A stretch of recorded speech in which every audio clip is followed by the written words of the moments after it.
దత్తాత్రేయ స్వామివారి కృపకటాక్షాలు ఈ ప్రాంత ప్రజలపై ఉండాలని మాజీ ఎమ్మెల్యే కడకం మృత్యుంజయం అన్నారు. గంభీరావుపేట మండల కేంద్రంలోని దత్తాత్రేయ జయంతిని పురస్కరించుకుని ఆలయంలో కుటుంబ సమేతంగా మాజీ శాసనసభ్యులు కడకం మృత్యుంజయం ప్రత్యేక పూజలు అభిషేకాలు నిర్వహించారు. ఈ సందర్భంగా వారు మాట్లాడుతూ దత్తాత్రేయ జయంతిని పురస్కరించుకుని ఆలయంలో గణపతి పూజ నిర్వహించారు.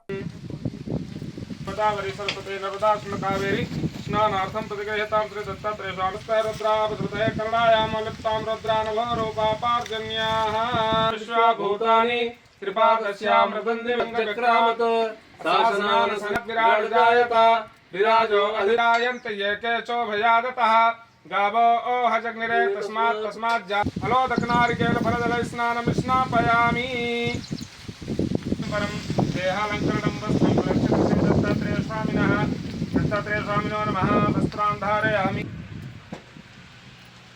ओम अवधूताय नमः, ओम धर्माय नमः, ओम धर्मपरायणाय नमः, ओम धर्मपतये नमः, ओम भूर्भुवः स्वाहा, ओम प्राणाय स्वाहा, ओम व्यानाय स्वाहा, ओम उदानाय स्वाहा। फलदमता शांतिं प्रक्षम श्री दत्तात्रेय स्वामिनो नमः।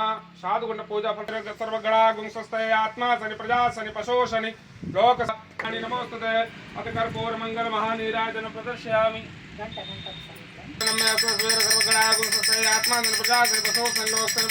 కొంచెం ముందుకు వెనక వేడ. ఈరోజు పవిత్రమైన దత్తాత్రేయ జయంతి. ఈ సందర్భంగా గంభీరావుపేటలో వెలిసినటువంటి దత్తసాయి దేవాలయంలో ఇప్పుడే ఈ సందర్భంగా గణపతికి అథర్వణ శీర్షంతో అభిషేకం పూజా కార్యక్రమాలు జరిగిన తర్వాత ఇప్పుడే దత్తాత్రేయ స్వామివారి పూజా కార్యక్రమం అభిషేకం నిర్వహించడం జరిగింది. ఈ సందర్భంగా దత్తాత్రేయ స్వామివారి అనుగ్రహం ఇక్కడ అందరి గ్రామస్తులపైన, ఇక్కడ అందరి వృత్తి విద్యా వ్యాపారాలకు సంబంధించిన అందరిపైన ఉండాలని ఆశిస్తూ నమస్కారం.